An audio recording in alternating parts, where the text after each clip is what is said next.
All right, guys, here we are, almost Thanksgiving time. I can't believe it. There's not a lot to catch up on other than look forward to our big day on Thursday. You're all fired up for it, right, Jared? Yeah, Thanksgiving we're talking about? Yeah, Yeah, I'm sorry, I'm in the work bubble right now. It I but know. but no, the bummer is you guys are all going to, my uncle's in, Indiana. I'm not gonna be able to make the trip this year, um, because of work, but, yeah, it's Thanksgiving week. It almost doesn't feel like it to me. It's state finals week. That's what I think of Hmm. more so since I've started this new job. You don't even Thanksgiving it's just another day on the calendar. Unlike for you guys love it. I mean, Ted, you're already talking about how you have basically what 2 or 3 Thanksgivings planned for Thursday, Friday, and maybe even Saturday as well. Yeah, we always, we have the big Thanksgiving family gathering for sure. But my wife and I, the last, I want to say 10, 12 years, have always had a Thanksgiving meal the next day and kind of carried it through the weekend with leftovers. We'd get a turkey breast and we get the mashed potatoes and the dressing and the noodles and rolls. That basically carried us all the way through Sunday, and we're looking forward to doing that again. Matt, you have your trip right out to, is it Tennessee or Kentucky? Where do you go? Yeah, yep. We always head over to Tennessee. My father-in-law lives over there, and it's kind of become a yearly, I guess, tradition that we head over there. And my wife's family that's still up in Michigan, they come down also. So it's a pretty cool get together. Um, I'm coming back. I'm working Friday and Saturday, so I'm kind of with you, Mhm. Jared. I was able to get Wednesday, Thursday off. I could have got the whole weekend off, but it was kind of like they would have had to. Some people would have had to work Right. doubles and Have somebody stuff like over. that. Yeah. So I'm flying back Friday morning to kind of do my duty. But no, I mean you work in this business like Jared and I mean Ted, you do too, but a little different. Or you did. Yeah, I know you're semi-retired, but the holidays it does, like you said, Jared. The holidays you almost forget about it sometimes. I mean, I've worked so many Thanksgivings, Christmases, other holidays that it's just kind of like you kind of you feel bad sometimes, but it just becomes another day. But when sports have taken over holidays so much, Christmas Day, now the NFL is on Christmas Day. The NBA was always big on Christmas Day, but now Thanksgiving, obviously, it was always NFL, but there's multiple college football games on Thanksgiving now. And obviously, Black Friday, there's a ton of stuff. So, state championship weekend is always Thanksgiving weekend. So, if all that stuff, all those sports are being put on TV, Yeah. someone's got to do it, right? So, no, I'm thankful though. It'll be cool to be able to go out there for 2 days, eat a ton of good food on Thursday, and probably be incredibly bloated and full Yeah. and whatever when I fly back on Friday. 100%. Yeah. Jared, you'll be proud of me for this. We've had this discussion in the past about turkey, and I don't think either one of you guys are that thrilled about turkey in general. Yeah. But we had a choice this year from work to either pick up a turkey and or ham. I got me a ham. Your work bought one for you. Yeah, yeah, Okay, yeah. that's So cool. That's not a bad one, because I don't know. Like I feel like I've heard people what some people throw out fish. I was trying to think what some people throw out as the turkey alternative. Ham obviously is a big one, but what would be yours? So ham for you, Fried Jared. I chicken. mean, what would you? Oh, you go It's gotta straight be fried chicken. chicken. yeah, Yeah, Okay. it's fried chicken is the best meat that you can consume. Turkey, we talk about it every year, and my opinion never changes. I get old, it's maybe an older person thing is liking turkey, but I get older and older, and I don't like turkey any better. It's time to officially replace that on Thanksgiving menu. I'm glad that you finally are jumping on board to the ham ship. It's a Well, much well, better well, well, alternative. full disclosure, I'm still a turkey guy on Yeah. Thanksgiving Day. The ham is really in the freezer for Christmas, so just so Okay. we're clearing it up. Oh, so So now you the were truth you were comes out. kind of like, Yeah, yeah, you were looking ahead, like, ooh, I can snag a ham and have it for exactly. Christmas. No, yeah, I've said it before. People who've listened, we've talked about it. I will eat turkey on Thanksgiving, but it really is one of those that, like, unless you say like turkey sandwiches, deli meat, maybe I Yeah. have that a few times throughout the year.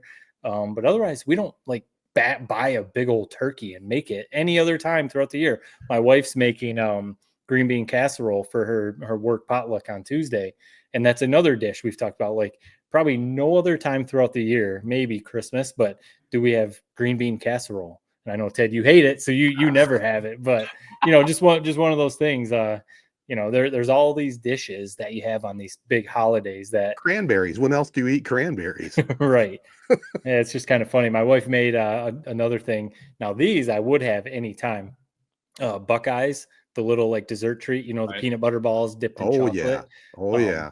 She made a big old batch of those, some for her work potluck, and then she's going to take the rest to Thursday. So I'm basically getting teased every time I open up the fridge right now. There's a ton of it, and I'm just like trying not to like snag one every time I open the Right. fridge. But Well, it's yeah, definitely it's a good time for sure. one of our So favorite Jared, are you holidays. able to, do they cater? You guys get a little Thanksgiving meal or anything like No, that? I Or don't. I you don't get, work on actual Thanksgiving. We do have oh, okay. Thanksgiving off, but it was one. I have to be to Ford Field by like 3 a.m. on Friday morning. So driving all the way to Indiana, 3 hours there, 3 hours back. Also, I was basically told I have to drive myself because my brother, quote unquote, doesn't have a reliable car. So I have to. So apparently, because I'm responsible and I have a reliable car, that means I just have to fork over the $50 of gas there and back. But no, basically, it was more so just the fact of, man, I'm going to be driving home on Thanksgiving night from Indiana, getting home at midnight just to wake up, but not even go to sleep, essentially, Right. just to go to work at 3 a.m. the next day. So it was. So I'm going to my girlfriend's family's Thanksgiving, and I'm looking forward to that. Oh, obviously. cool. But yeah, it's going to be a bit different not having the family Thanksgiving. Although we didn't have one last year, but I did work a little bit last Thanksgiving because if you remember, our Corona Cavaliers made it to Ford Field, so I felt the need to put a little extra oomph into the preparations for that game. But yeah, other than that, that's about it. So Nice. getting ready for that. All Nice. good, all good. Well, it's coming right around the corner, that's for sure. And I should tell everybody this is episode 337 and our basketball special, part 1 of the 3 Point Podcast, presented by Memorial Healthcare's Wellness Center. Check out their Black Friday sale, November 29th to December 1st. More info online at memorialhealthcare.org and the socials at Memorial Healthcare Wellness Center. Our starting lineup of partners also include ALS of Michigan, AZee Branding Solutions, Jacobs Insurance Agency, Kori and Associates Real Estate Services, Nelson House Funeral Homes, Rivals Taphouse and Grille, Success Group Mortgage and Servicing, and the Shiawassee County Fair. We do have a special guest we talked to a while back, had a really fun convo with Hall of Fame basketball coach at Grand Valley State U and Chesaning native Ric Wesley. We'll have that coming up in just a little bit, but first we'll take a quick break and have our prep spotlight for the week. We'll be right back after this. All right, guys, Prep Spotlight presented by the Jacobs Insurance Agency, local, independent, and trusted. Jared might have some things to add on this since he's deep in his prep for the state finals. We got 8 big games coming up Friday and Saturday, but this last weekend, we had a couple games involving a couple of our local teams in the D8 semifinal at Ithaca High School. Beale City edged out Fowler 17-16. The Aggies posted the game-winning touchdown with just a hair over 3 minutes left in regulation when Owen McKinney raced in from 23 yards out to tie the game. The PAT gave them the margin. That was kicked up by Kyle Martin. Fowler's Asher Kinishnek scored late in the third to give the Eagles a 16-10 lead, and that's where it stayed till the final 3 minutes. So Fowler, rated number 1 in the state in D8, took it on the chin. Beale City's on a real nice run. I don't know if you had any chance yet, Jared, to do any research on them, but they got a pretty good history also in high school football. They're there every year, and I mean, you can't beat the logo. They got the old Dallas Cowboys star on the side of their helmets and the Aggies nickname. So yeah, they're there every year. It seems like. Yep, and 8-man D2 state championship action, Crystal Falls Forest Park, which has a really good program up there. Only about 60 miles from the Uper Dome. They downed Morris and ended their season 42-20.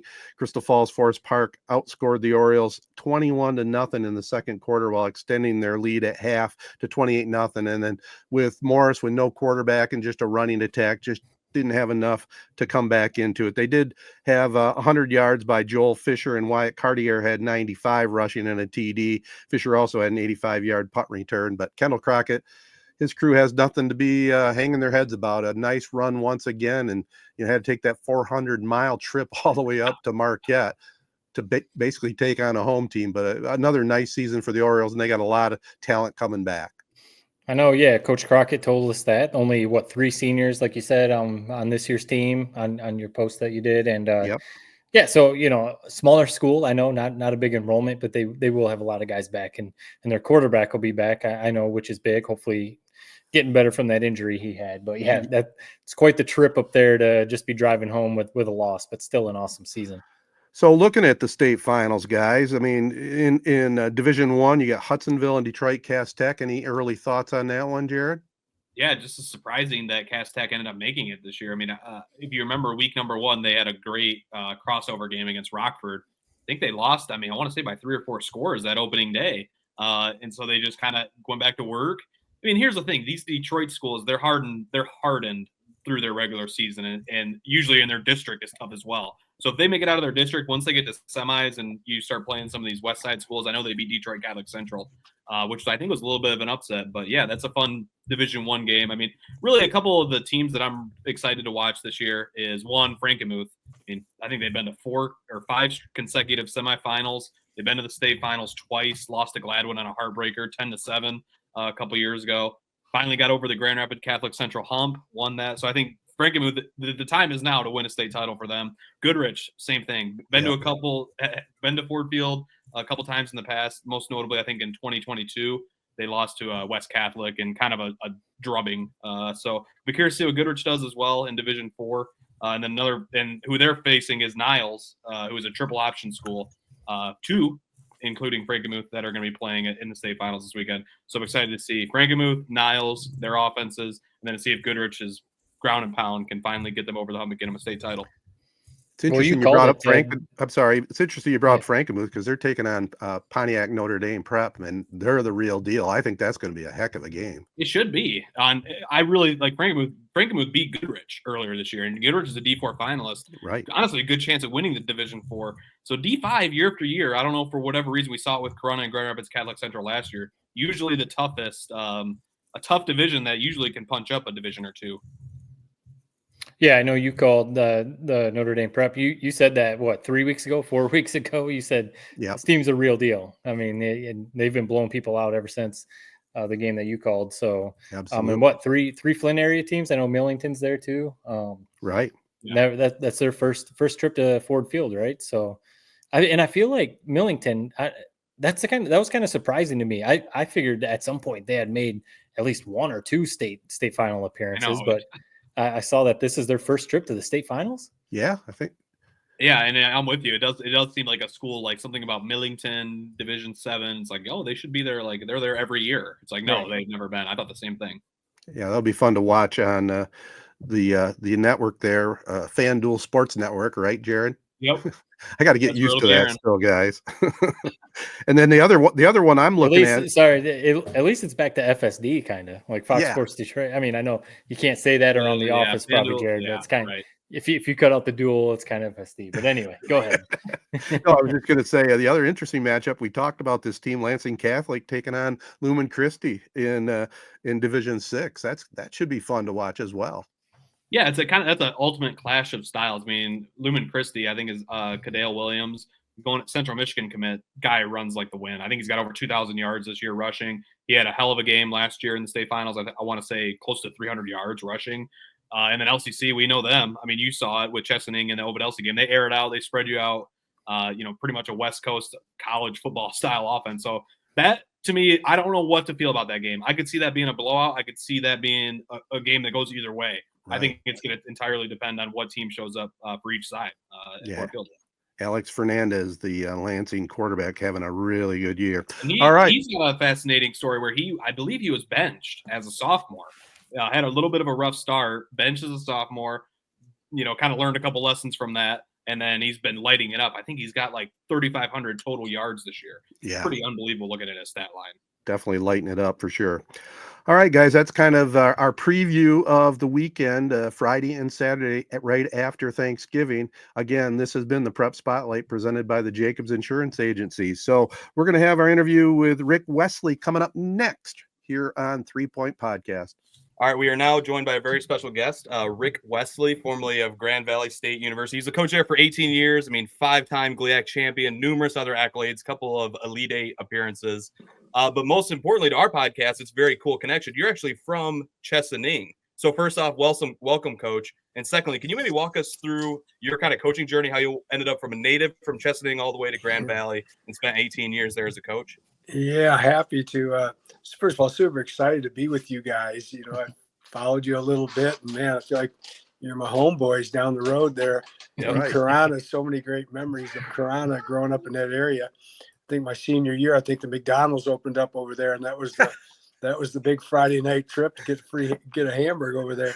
But you know, Wow. grew up in Chesaning. My parents both Chesaning natives, lived there their whole life. Had 3 brothers. You know, grew up playing all sports, and you know, once I figured I wasn't good enough to play for the Tigers, my next goal in life was to be a coach, and didn't really know at what level, you know, but my senior year in high school, playing basketball for Coach Bob Rohde, Chesaning legend.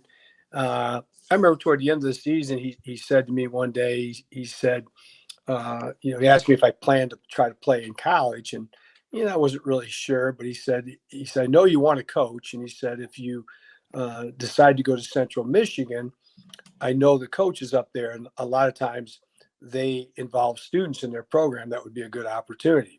I said, okay. So I kind of filed that away in my back of my mind. And then I had a really good senior year playing baseball. That was really good, but I thought it was good. And my baseball coach was Cap Pullman. First year that Cap was a coach, and you know, he had just come out of minor league baseball, and you know, he was something else. He pushed us hard, and it made us look bad in batting practice every day. But he had sort of convinced me. He thought I could make the JV baseball team up at Central, and he really knew the coach as well. So spent the whole summer getting ready to go up there and try out for baseball in the summer or in the fall, and ultimately went to Central Michigan. Tried out in the fall, was out there for a month playing what was called fall ball in those days. Right. And at the end of it, got called in by the JV coach, Coach Pavlisco, and I got cut.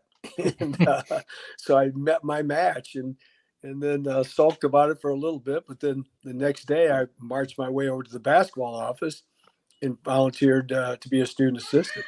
And probably the best thing that ever happened to me, getting cut from that baseball team. So I spent 4 years as an undergraduate student assistant there with Dick Parfit and Dave Ginsburg, and you know, just some tremendous mentors. And then my last year, my senior year, trying to figure out what I was going to do, reached out to several different schools, and that was the year Johnny Orr left the University of Michigan to go to Iowa State. And through one of the assistants at Central was John Robinson, who had played with him on his Final Four team at Michigan, was going to Iowa State. And with his help and the Central Michigan coaches, went out there as a graduate assistant coach. Ultimately spent 14 years there, had a great time. And then Coach Orr retired on me. And then from there, I went to Lamar University in Beaumont, Texas for 4 years. And then I moved back to the Midwest to Missouri State University for 5 years, where I was the associate head coach, and then was fortunate enough, actually now 21 years ago, to get the head coaching job at Grand Valley. So it kind of made a swing around the country and before coming back to Grand Valley. So hope that's not too much information. No. But that was sort of my journey. No, So not what at was all. it about? Go ahead. I was just going to say, since you're on the topic of your beginning and talking about Bob Rohde, who actually coached against me, and we could never beat the Indians, some of the great players that Chesaning had back a little before your era, but as a youngster, you probably watched them growing up, like Nord Birchmeyer, Bruce Larner, Raymond, the Auroric boys, Greg Girding. What did these guys mean to you as a youngster coming up through the ranks? Yeah, well, when you say going back, that's not really going back. Ted might know, when I was growing up, when I was in elementary school, probably had the best run of athletes in the history of Chesaning in 67, 68. Their football team didn't have playoffs in those days, but, you know, Tom Beckman, Jim Mishler, you know, that group, the Danik brothers, those guys were just tremendous. Went undefeated, beat Corona beat St. Charles 71-0 in the last game of the year. And I remember watching that group. My buddy Larry Mishler, his brother was Jim Mishler. We'd watch that group. And then they did the same thing in basketball, went all the way to, I think the quarterfinals, got beat by Willow Run. So that was the group I grew up, you know, just thinking that, man, these guys are unbelievable. And my dad was a really good high school athlete. I think he still holds the record for most letters won at Chesaning High. He had 12 or 13 letters back in 1950. And with 3 brothers, you know, sports was our thing. So pretty easy. And then those guys you mentioned, those guys were in high school when I was in junior high. And they're all friends of mine. We all played City League basketball and softball, Norm Burkmartin, Rob and Rick Raymond. and Bruce Lardner, his mother Nancy, we call her Aunt Nancy. That's how close our families were. Went to the same church and so on and so forth. So yeah, small town. You grow up, and in those days, sports was everything. Sure. And boy, those are some great memories. And I still, to this day, some of my very best friends are my teammates growing up in high school. For sure. I think, the three of us, we talked about it before we started recording, but listeners of our podcast, they know the three of us grew up in Corunna, very proud Corunna Cavaliers. I think Corunna and Chesaning are similar as far as, like you said, you're still friends with the people that you grew up with, and the small town, tight knit community. I think Corunna and Chesaning have a lot of similarities in that sense. So hearing you talk about that, I have like the same memories growing up, looking up to guys on the football team or looking up to guys on the basketball team and stuff like that. There's no question. Cool. And, that was when I was young, that was the era of Brad Van Pelt too. Oh, yeah. I mean, every day you're picking up that, Argus, Wasso Argus, and he's getting a no-hitter. He's, right. Throwing touchdowns. He's getting 30 rebounds just to this day. I think probably the greatest athlete in the history of our state. No doubt. But, that was at the same time as that 67, 68 team at Chesaning, along with, the Tigers won it in 68. There just was a lot of great things in the sports world happening over those period of time. Well, hopefully we're starting to circle back around to that. Hopefully some of the Detroit teams are starting to turn things around. Michigan State, they're always kind of up and down. But I wanted to ask you, so you obviously former GVSU men's basketball coach, and you came into Grand Valley. You just went through your journey when I was at Grand Valley. I graduated. I was there from 03 to 08. So I was there at the beginning of your run. And it was kind of cool going back down memory lane, I guess, looking up your Wikipedia page and looking up all your records and stuff at GVSU, because I remember those early years, the 36-1 season in 07-08, seeing names like Jason Jamerson and some of the other guys that I would see down at the rec center shooting around. I won't say they got in on pickup basketball. I don't know if I want to, put them. Statute of limitations is over. Right. Maybe in the off season they were playing pickup basketball at the rec center. Yeah. But no, so it was cool to go back and kind of relive, those days. I remember being a student. Then, GVSU was obviously back then very well known for the football team, but you had some very good basketball seasons. But I want to ask about that. So again, especially starting with Brian Kelly, at Grand Valley, and they won a number of national championships. And there's schools like Michigan is considered a football school, and there's other schools that you would say are a football school, but you don't want to forget about all the other programs. But how important is it to kind of leverage, I guess, what the football program brings to the school? Because if you look at how the facilities were upgraded because the football started winning national titles, mm-hmm. I'm down here in North Carolina, so I have a lot of friends and coworkers who went to App State. And they talk about after App State beat Michigan, all of a sudden that campus blew up, and basketball, baseball, everyone was getting new facilities. So is there like a little bit of a rivalry, or do you kind of soak that in and say, yeah, okay, at that time, GVSU was a football school, but we're going to use that to our advantage and actually use that as maybe a recruiting tool and use that to say, hey, look at our facilities. They're getting upgraded. Is there thoughts on that? Well, when I was at Iowa State, I was there 14 years, and our football team never went to a bowl game in 14 years. So I always say the only thing worse than not having football is having football that's not good. So, I was at Iowa State, we were sort of the big dog, the basketball team. So that in some ways that was kind of a cool thing, because you tended to get everybody's attention and, all your administrators' commitment. Everybody wanted to be your friend. When I went to Lamar, we didn't have football. And that was sort of interesting, and I kind of missed that. And Missouri State was somewhere in between.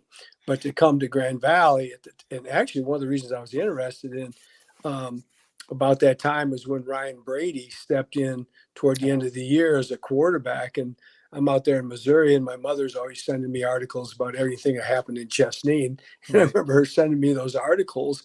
And also my oldest niece, who lived in Lansing at the time, was down to her final couple schools she was trying to decide. And I remember my older brother telling me it was she was either going to go to Michigan State, Grand Valley, or Notre Dame. And I said, Grand Valley, huh? I said, no, Grand Valley's in that mix. And he said, yes. Right. Have you been there lately? And I said, well, haven't been there since 1980. Right. You know, Back before it was a university, Yeah, when it was just Grand Valley College. and before I went to Iowa State, I almost went there as a volunteer with Coach Villamere. The coach had been there at the time. But with, you know, Ryan Brady's success, the football success, and with my niece, that was really what kind of spurred my my initial interest. But I mean, I think it certainly is a plus. I thought, well, they're doing well in a lot of these other sports, and football is doing well. Why can't they do well in basketball? Sure. So it was nothing but a plus for us. I mean, they pay the bills. They get a lot of interest. They bring a lot of support to the university. Football weekends tend to be when basketball recruits come to visit. So that can really be a positive. So Coach Kelly left just as I got there. So he was not there my first year. But Coach Martin was there, and then Matt Mitchell, and now Coach Wooster, and had great relationships with all those guys. So, to me, it's nothing but a plus. There's nothing negative about having a good football team at all. Yeah. Matt mentioned one of the teams you had, your 07-08 team. I mean, 36 straight wins at one point. I mean, I'm looking at some of the stats. Your guys' average margin of victory, 20.1 points per game, 40% from three. So two-part question. How much fun was it coaching that team on that stretch, 36 wins? And how much do you still think about that Elite Eight loss to Winona when it eventually kind of ends on that? What do you remember about that year? Well, our 2 years in a row when we went to the Elite Eight, we got beat by the eventual national champ. So I think about that a lot. I'm thinking, man, that could have been us. But that team was special. It was really almost like a 3-year run pairing. That team just kept growing. Unlike now, where kids don't stay around too much, we had the same team sort of for about 3 years in a row. We changed our point guard a little bit and added 1 or 2 kids. But the year before, we had a really good team. Went to the Elite Eight. We actually had played Michigan State in Grand Rapids in our exhibition game at the Van Andel Arena and almost beat them that year. And a couple calls toward the end, Big Ten officials sort of stepped in and made sure that didn't happen. So then the next year we come back and we really had everybody back. And so we knew we were going to be good. And, you know, we started off, had that big win over Michigan State at the Breslin. And, you know, everybody thought, wow, that's something. And then we proceeded to win 36 more in a row. Yeah. So we had it all. We had an All-American center, you know, 6'10" kid, Kalista Suzuku from Muskegon, who ended up playing professionally for about 15 years in every country in the world you can think of. We had a dynamic point guard, LJ Kilgore, who could defend anybody and just shut Drew Neitzel down when we played Michigan State. And then Jason Jamerson, Hall of Famer, great 3-point shooter. Pete Trammell was another Hall of Famer, inside-outside guy. And we added Nick Freer, who was a transfer from Eastern Michigan, to that team. And he was a 6'5", just multi-purpose guy who could defend point guards or big guys. So we had great guys on the bench. So made coaching a lot easier. Yeah. And my staff used to tease, because I remember late in the year, we're getting ready to play somebody and just reading their campus newspaper, all the hype for the game. And I told our guys, I said, man, we're just winning too much. We're screwing this thing up. People are just, but we got everybody shot, but we were so strong defensively that it was difficult to score against us. Every basket was a fist fight. And that was a lot of fun. Felt like I really knew what I was doing that year. How sweet was that Michigan State win? Looking back on your career, I mean, I know it was an exhibition win, but that was a big time win to catapult you guys through the rest of that year. Is that your favorite looking back on your career, or is there another game? I'll say, as a Michigan fan, I was happy to be walking around campus after that win. They were selling shirts at the Kirchhoff Center. It was awesome. You know, it's funny, and you know, I talk too much sometimes, so stop me if I get rambling here. But when I think about my coaching career, I'll go back even a step further. When I was at Lamar, we took a trip to Mexico with our team in the summer, and we flew down there. And the next day, we played the Mexican national team, and they just shellacked us. They just wore us out and kind of beat us up while they did it. They had a couple kids, Victor Avila, who had played at Oklahoma, and Edward Naharaha, who played for the Mavericks for a while in the NBA. And so it was a 4-game series, the same team. So a couple nights later, we came back, played them again, and now we got our guys all juiced up, and we played them tougher. Still got beat, but played them tough. And then the third time we played them, we were in San Luis Potosí, Mexico, and we only had 7 guys, and we're playing them tooth and nail now. And at one point, it gets a little rough, and we're fighting back, and one of our guys takes a swing at Victor Avila at half court as they're shooting a technical. He gets thrown out. We come down the stretch. We've got a trainer on our team who practiced with us. And I remember he was sitting next to me, and I told him, Jeff, I said, now get ready. You're going to go in this game. And sure enough, with a minute left, we put our trainer in the game, and the ball gets swung around to me. He passed up a shot, moved it out, thank God. But we won that game. And after the game, we're there, we're chanting USA. We had to get a police escort to the bus, and it was unbelievable. And I think about, like, 2 of the greatest wins I had, that one and the Michigan State game, and neither one of them counted. That's the funny thing about coaching. You have the same sense of elation and joy, but they didn't really count in the standings. Right. But no, those were really big time moments. How cool is it to see this Michigan State and Northern Michigan game coming up here in about a week? Really? I mean, you mentioned Michigan State coming and playing at Grand Valley. That must have been pretty awesome back in the day. Or not actually at Grand Valley, but Van Andel. What's it like? How awesome do you think that event is? And are you keeping an eye on it? Are you going to watch that game? Oh, yeah. I want to go back a little bit. My older brother and my younger brother, one lives in East Lansing, one lives in Okemos. Okay. And my older brother kind of runs in the same circles with Coach Izzo. So every time we played our exhibition game, he always got a box there. So not only do we win, but I had my mom, my dad, my cousins, right. My whole family was there, which was pretty awesome. And I can remember coming out for warm-ups and standing right there on the corner of the court. There's this guy in all green, and it's a guy from Chesnee, Dave Richardson, Fly. We called him Fly. He was a little short guy. He was a good softball player around time, but Fly, he gave me a big hug. So that's what I remember about that. But no, I think, Coach Izzo's done such an unbelievable job, not only coaching, but he's such a, representative of our state. Right. So for him to take that team up to Northern Michigan is just a tremendous thing. And I was actually in Marquette. I'm working part-time now in the admissions office. I kind of help out with our admissions, and they sent me up to the UP. So I was up to the UP a few weeks ago, and I went by the basketball, saw the coaches and stuff, and we were talking about it. And of course, they were just so excited. But I told them, it reminded me when I was at Iowa State, I remember when Northern Iowa went from Division II to Division I, and Coach Orr said, hey, I think we're going to go up to Northern Iowa and play them there. And we were like, are you losing your mind? Right. Why are we doing that? He said, oh, no. He said, we need to do that. He said that, and that'll be good. That'll be good for the state. Yeah. And as assistant coaches, we're fighting it tooth and nail, but he did that, and we won at the buzzer, I remember.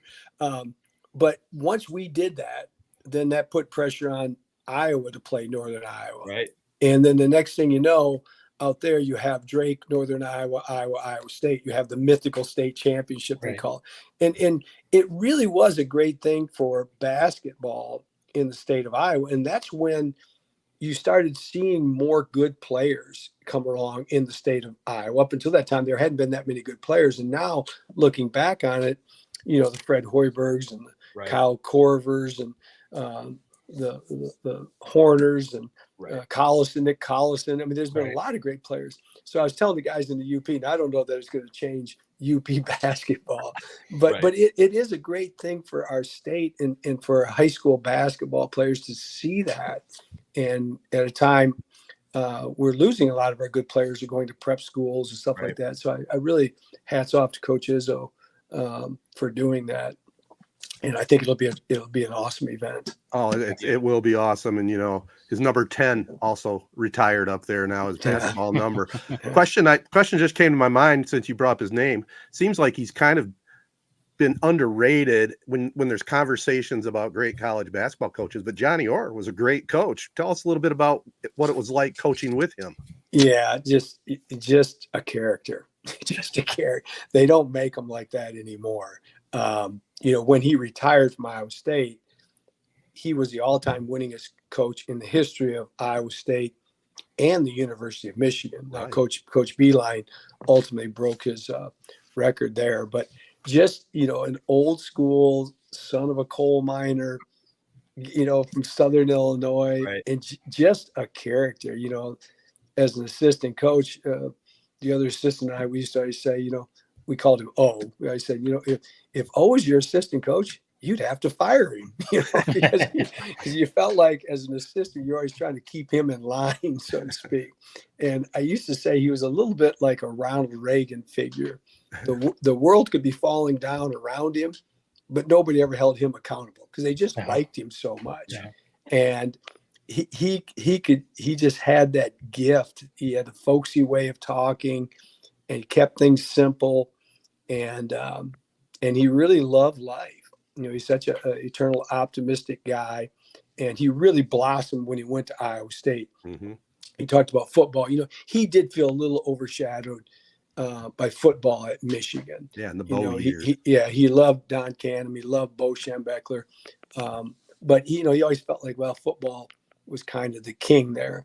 Mm-hmm. And when he went to Iowa, his personality really took over. And Iowa doesn't have pro sports, so I think he took on a much, much bigger persona in the state. And he just, I miss him. I mean, he every day was, going to lunch with him. You could be mad at him. I'd be on the road for 3 weeks recruiting, and I'd come home. He wouldn't ask me one question about my recruits. I'd sort of be upset with him, and then he'd say, hey, Rico, let's go have lunch. And you'd go and you'd have the greatest hour and a half of your life just listening to him.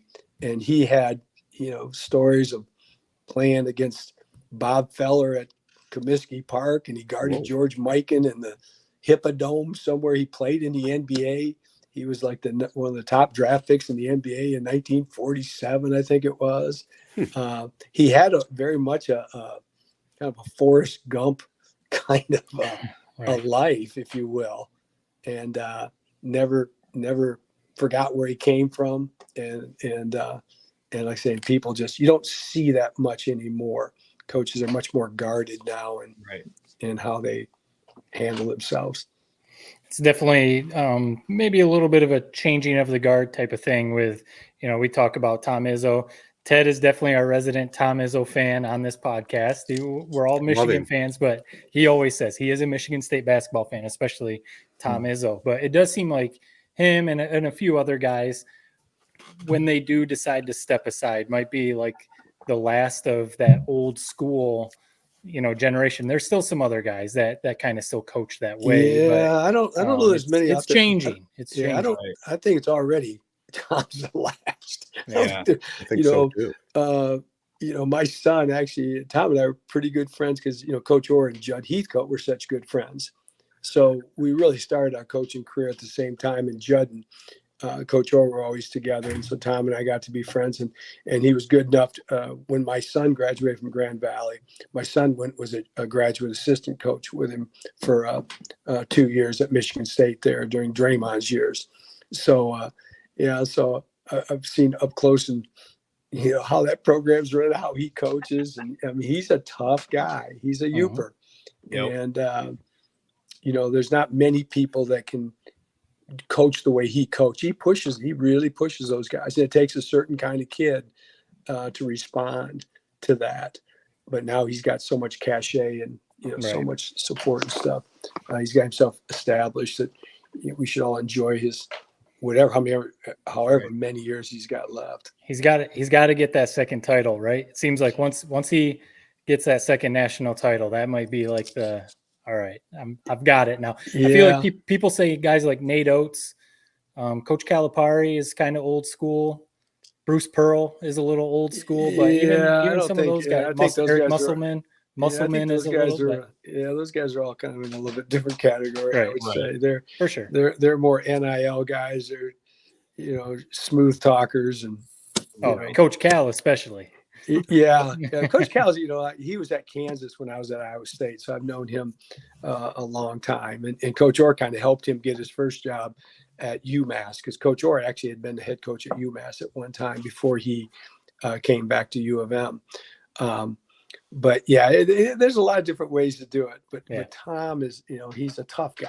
He's tough. He is more sort of like a football coach in a lot of ways. Right. I got a two-part question for you, Coach, real quick. One about NIL, one about recruiting. So first off, recruiting. This has always fascinated me. I get a kick out of recruiting. I play an NCAA football video game, and that's my favorite part is recruiting players. When you were at Grand Valley, did you feel like you could get most of the talent you needed just in Grand Rapids area? Or what were some other areas that maybe you targeted, like a Chicago or something like that? Because I know working in Grand Rapids at Fox 17, I was always blown away by the talent on Tuesday and Friday nights in those gyms. How did you what was your strategy with recruiting? Well, my first, I was pretty fortunate. I inherited some pretty good players, and we kind of rode those guys for 3 or 4 years. And then we just kind of pieced it together. Jason Jamerson was from Indiana. We didn't really have many Grand Rapids guys my first few years. I think the West Side has really gotten better over the years now. Football teams really do well as the basketball team. But we kind of, we had guys all over. We had a lot of East Side guys, a lot of Detroit suburb guys. Justin Ringler was from Reed City up the road, up by Big Rapids. For the most part, it was Michigan guys. But toward the end of my career, we really started getting more and more transfers. Our starting center, Christian Negron, was from Elgin, Illinois, and Ike Gassman was from Ottawa, Illinois. So we had guys from North Carolina. We had guys from all over the place toward the end, because that's just how it is now. Right. And I think even like you look at Coach Izzo at Michigan State, I think it took him a couple of years to realize you can't just stay Michigan. You can't just stay Midwest. And because guys are going all over the place. And I follow Nebraska pretty close because Fred Hoiberg's one of my recruits, and I follow his team. And boy, he's got them from, he had a good team last year, and none of those guys are Nebraska guys. He's getting them from all over the place. And you can sometimes you can put yourself in a hole if you don't expand your area. But for the most part, granted, we got Michigan Midwest kids for the most part. So you mentioned the transfer portal and NIL. You got out kind of right as that was coming into form. Are you almost like thanking the heavens that you got out when that happened? And we talk all the time. How do we fix it? How do we fix this? You on the outside looking in, if there is a solution, what would you do to try to put some guide rails on NIL and the transfer portal? You could see it coming for a while.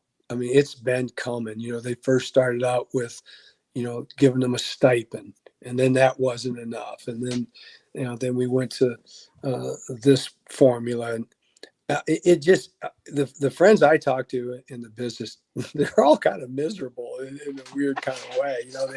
They none of them like it. They don't. I mean, the stress of kind of constantly raising money. It's such a transactional thing. You don't form long-term relationships with kids. It's not. I don't know how it's sustainable, and for sure we're going to move pretty soon. The high major schools are going to get rid of the mid-major schools. They've been trying to find a way to get rid of Central, Eastern, Western Michigan and just push them to the side, which will really be a shame.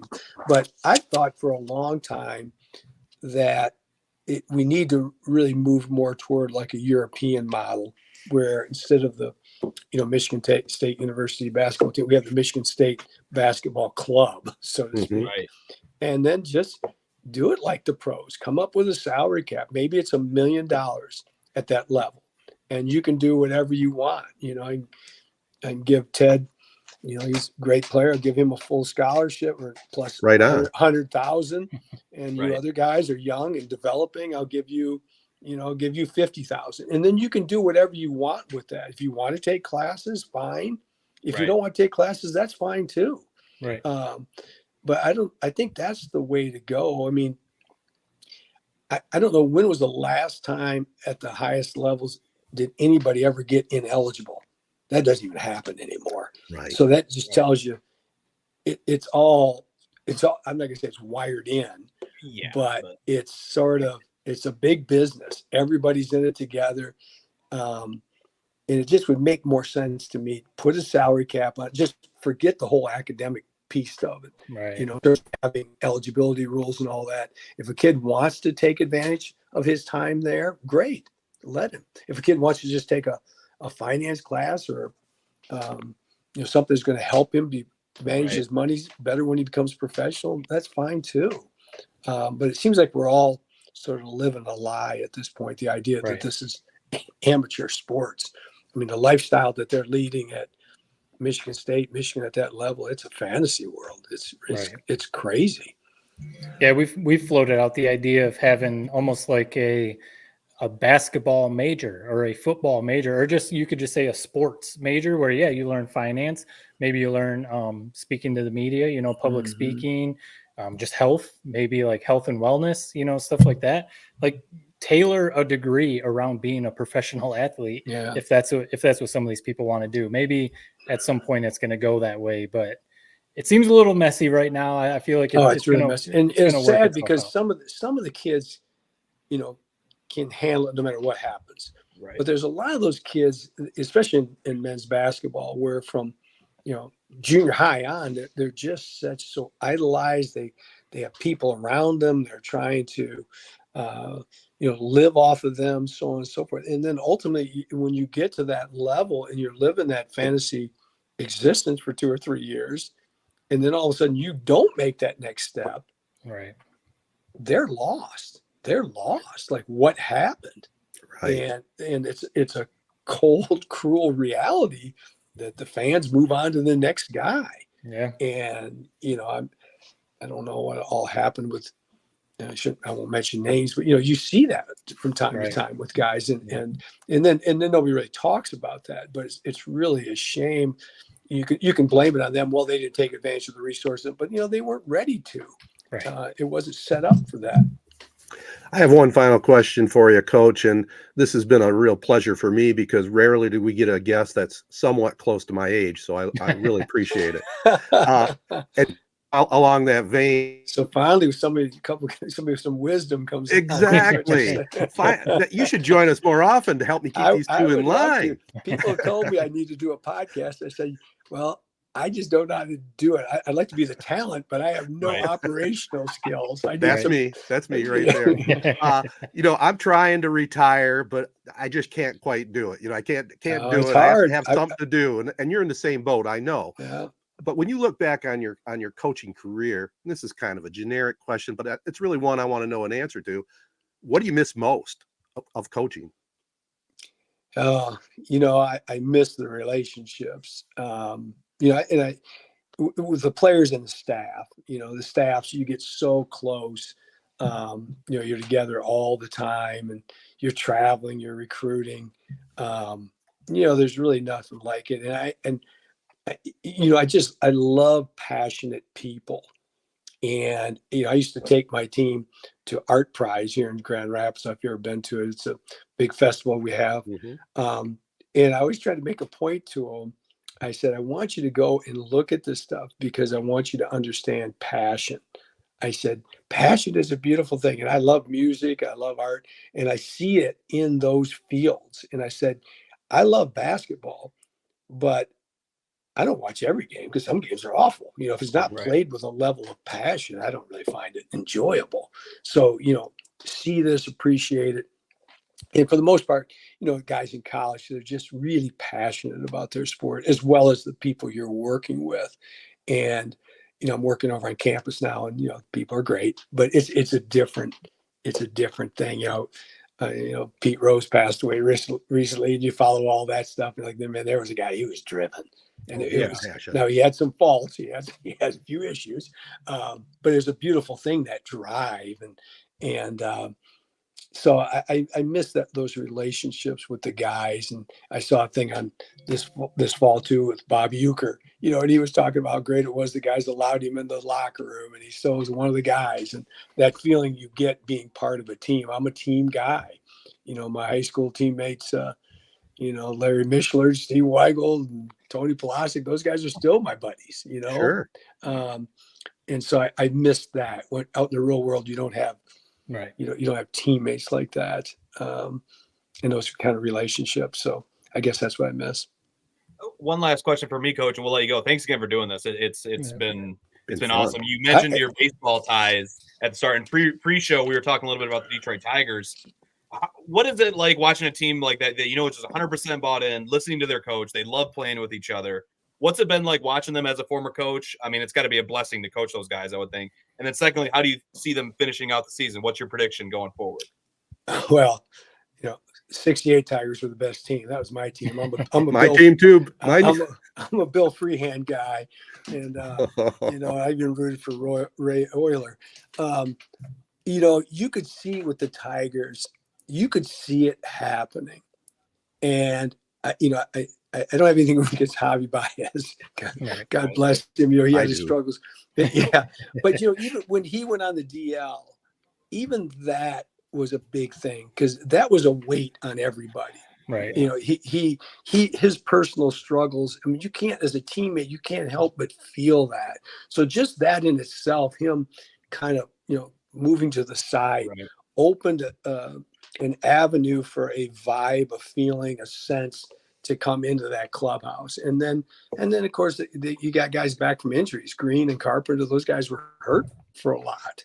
And so just getting your better players back, and then the young guys came up with a level of enthusiasm and desire. And so I think they got more together. They had a stronger belief. They're more athletic than they were earlier in the year with Parker Meadows. I think just gave them a whole nother element that they didn't have. They got Perez back, so just getting everybody back probably was as much as anything. But and then AJ Hinch did just a tremendous job with all those pieces, getting to all the buy-in that, hey, you all have a role and be great in whatever role you're in. And they, turned the season around, and what a beautiful thing to watch. Future looks good. Oh, I think so too. I love that Parker Meadows. I just can't keep my eyes off that guy. When you're 6'5" playing center field, what an athlete! What an athlete! So I love the Tigers.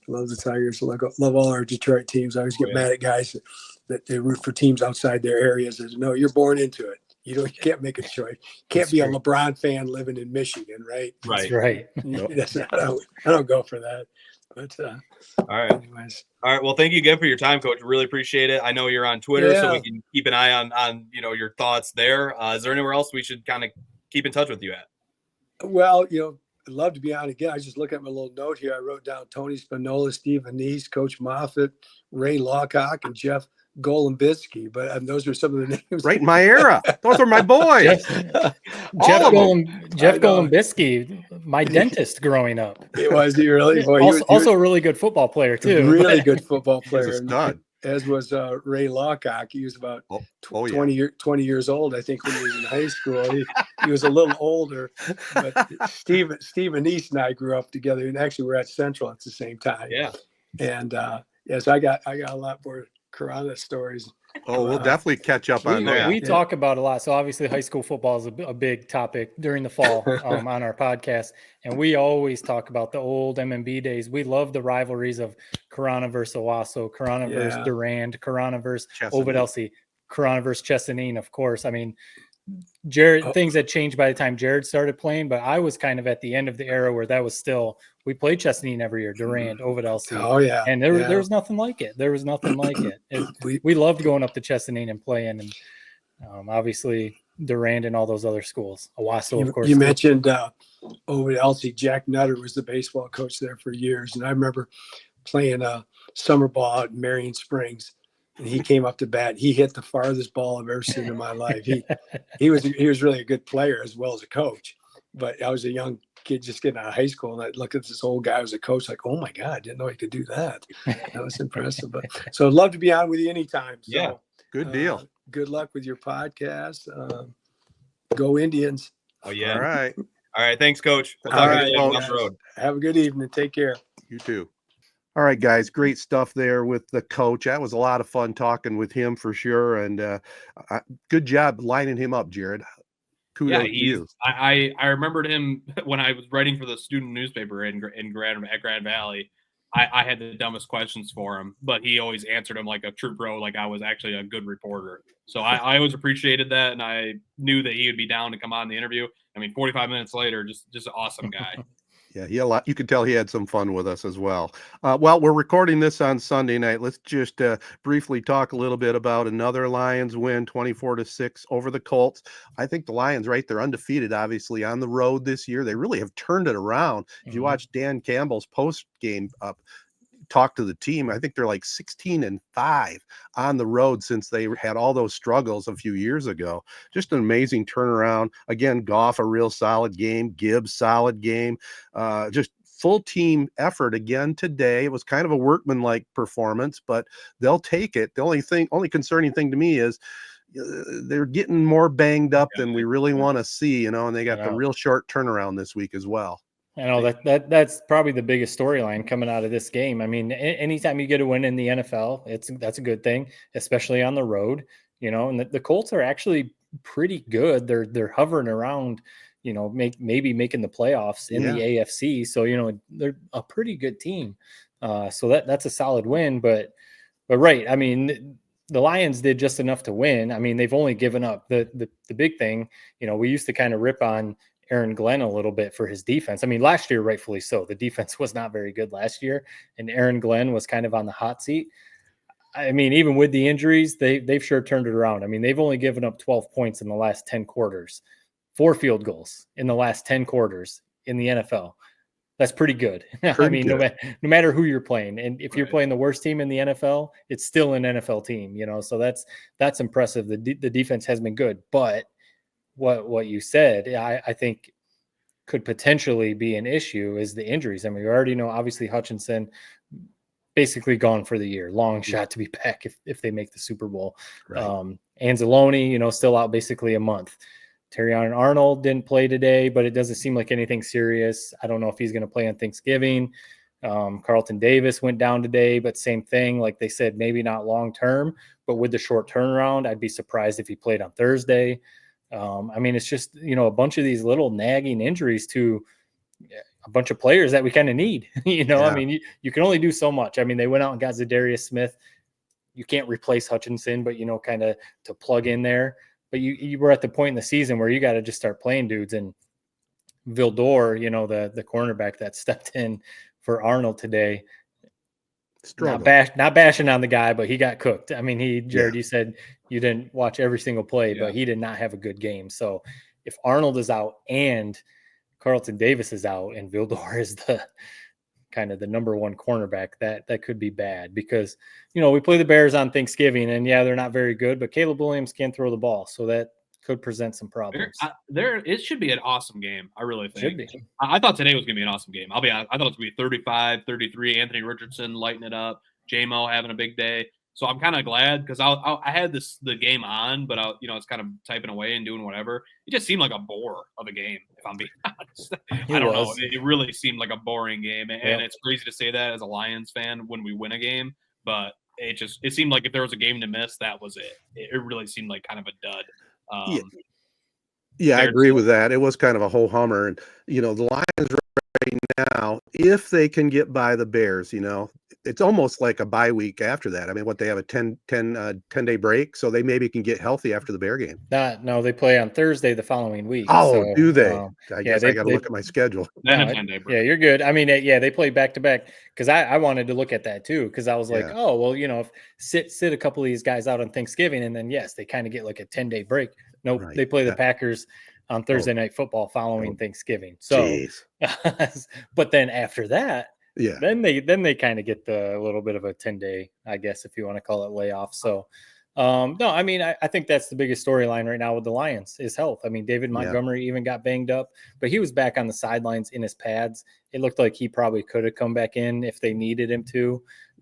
But as much as we love Jahmyr Gibbs, what makes the Lions offense lethal is having both of those guys, so hopefully he's healthy. Like Sam Laporta's kind of been in and out of the lineup a little bit. So that's probably true for any NFL team right now. This deep into the season, everyone's kind of banged up, got these injuries.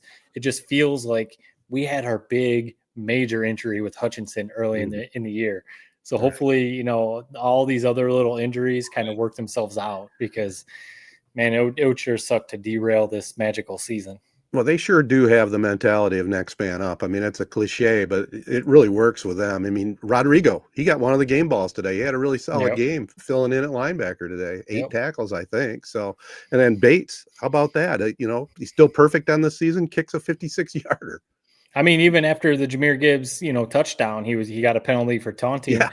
Back Bates up 15 yards for the extra point, boom, straight down the middle. It's just kind of like, man, you know, really didn't know much about the guy except for his UFL career Truck before goal. the season. And one of my buddies texted me after I think that 58-yard field goal or whatever it was. He was like, give Bates a 10-year contract right now. I mean, lock this dude up long term. Why not? Yeah, he's the man.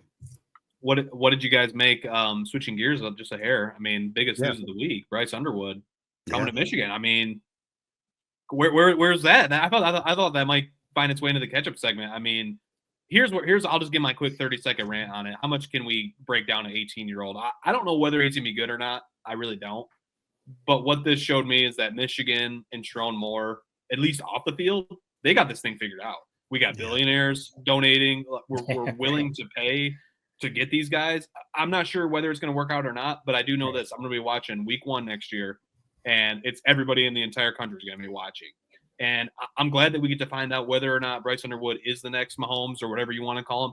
I'm glad we get to figure that out in a Michigan uniform. Right. This program off the field is heading the right direction, and maybe even on the field. I mean, they played their best damn game of the year against Northwestern. I know Northwestern is terrible, but it's almost like that Bryce Underwood news kind of like lifted the black curtain off this program. It did. It Yep. did. No, I did. I had a couple buddies at the game on Saturday, and they were texting pictures. I mean, one of them was trying to find Bryce Underwood because he was there, and they were saying like there's just an energy for a 5-5 Michigan team against Northwestern, like you said, like really. I mean, it was homecoming, so you know sometimes that makes the game kind of exciting, but no, there was a definite energy because it was like, okay, in a season coming off a national title, we're basically just fighting for bowl eligibility.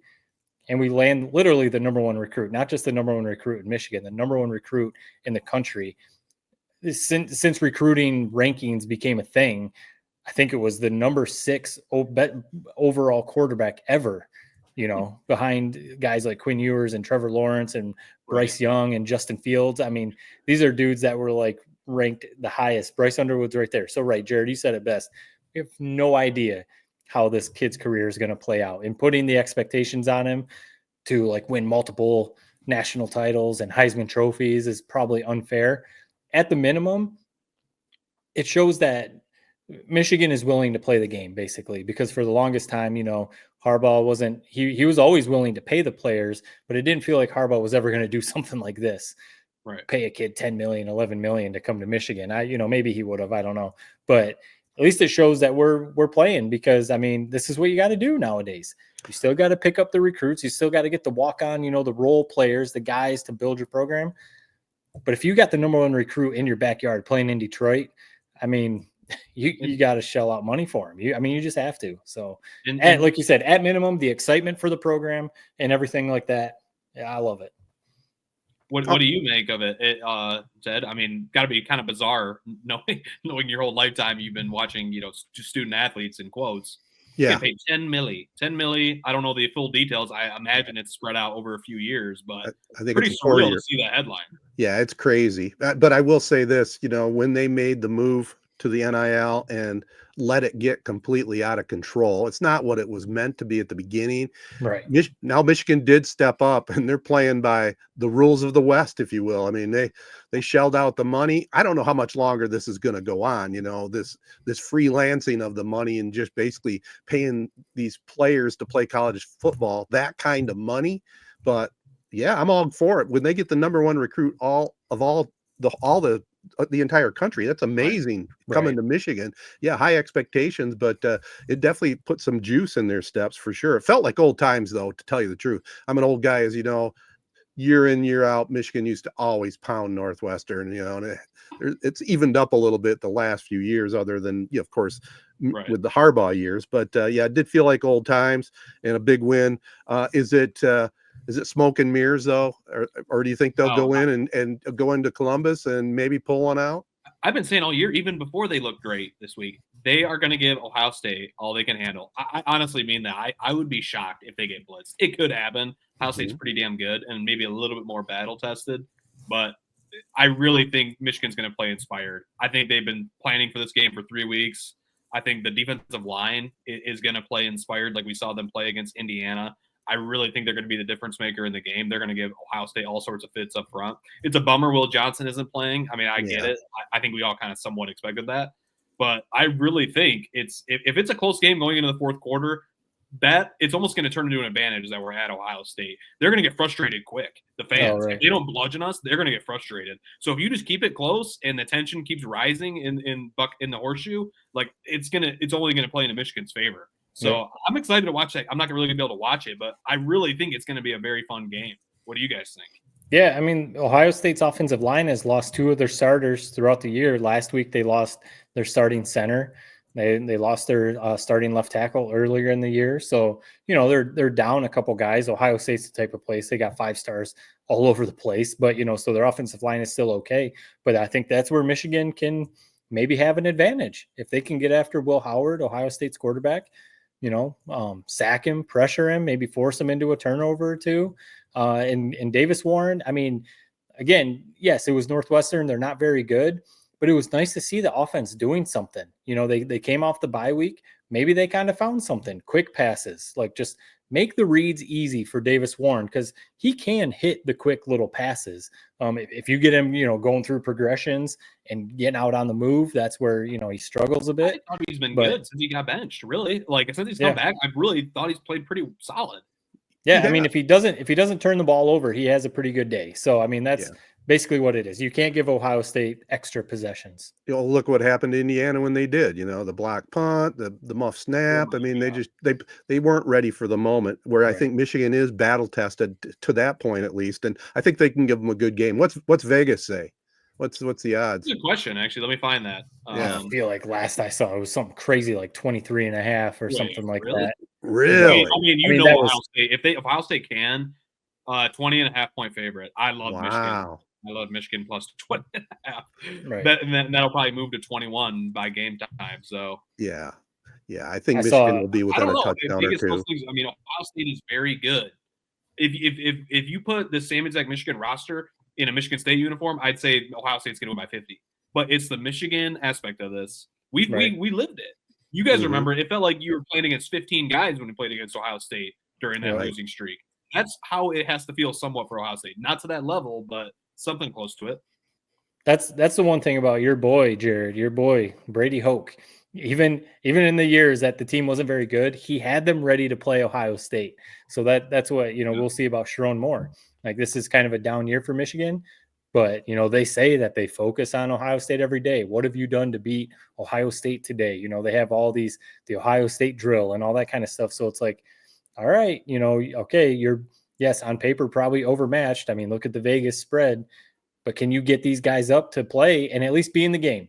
Be in the game in the fourth quarter and then see how it goes. Don't get your doors blown off, because that's when, it kind of shows what you are.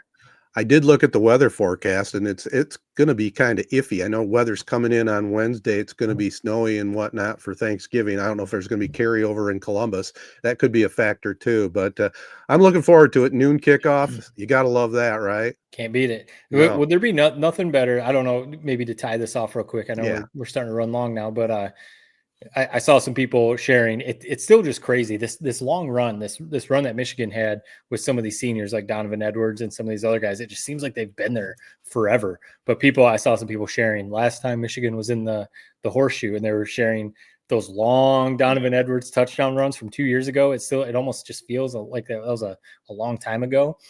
How cool would it be for him to bust one more of those off? Like, he's still there. I don't even care if it's 21-0, Ohio State's got, they're controlling the game, whatever. But if Donovan Edwards can bust off one of those again at the horseshoe, that would be so great to hear Gus Johnson. We got Michigan diehard fan Gus Johnson on the call. So he'll give us his best call for that when it happens. Right on. I can see it. That's actually, I like that. I would look into Donovan Edwards player props. That's a good call. There's a chance he busts one. Yeah. For whatever reason, the toughest opponents seem to bring out the best in him. So we'll see. Go blue. And Michigan State, hey, they're a game away from bowl eligibility. They won Friday night over Purdue, and kind of a ho-hum game there. The best thing about that game, guys, that I thought was the uniforms. I don't know if you saw it. They had the black helmets with the green Spartan shield, forest green jerseys, and the black pants with the green trim on the sides.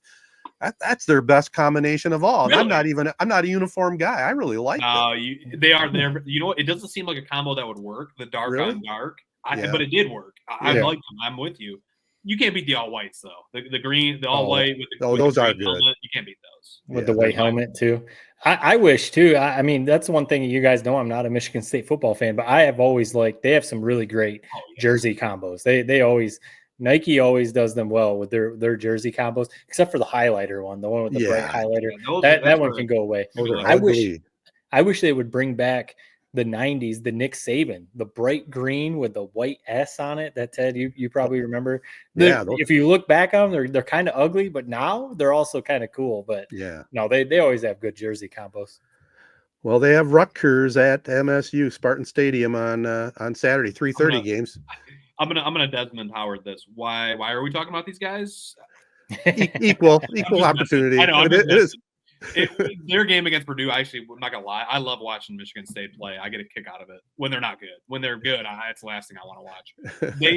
That second half against Purdue, they're lucky. Purdue is freaking the only coach I dislike, or the only program I dislike more than Michigan State is Purdue because of the coach who did the Harbaugh brush by handshake last year. If you remember, Yeah, I don't even know the guy's name. Waters, maybe.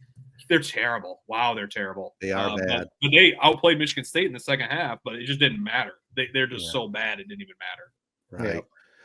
All right. Well, I think we got ourselves a pod, guys. Let's call it quits here. Thanks to Memorial Healthcare's Wellness Center. Don't forget the Black Friday sale, November 29th to December 1st. More info online at memorialhealthcare.org and the socials at Memorial Healthcare Wellness Center. Our partners also include ALS of Michigan, AZee Branding Solutions, Jacobs Insurance Agency, Kori Shook and Associates Real Estate Services, Nelson House Funeral Homes, Rivals Taphouse and Grille, Success Group Mortgage and Servicing, and the Shiawassee County Fair.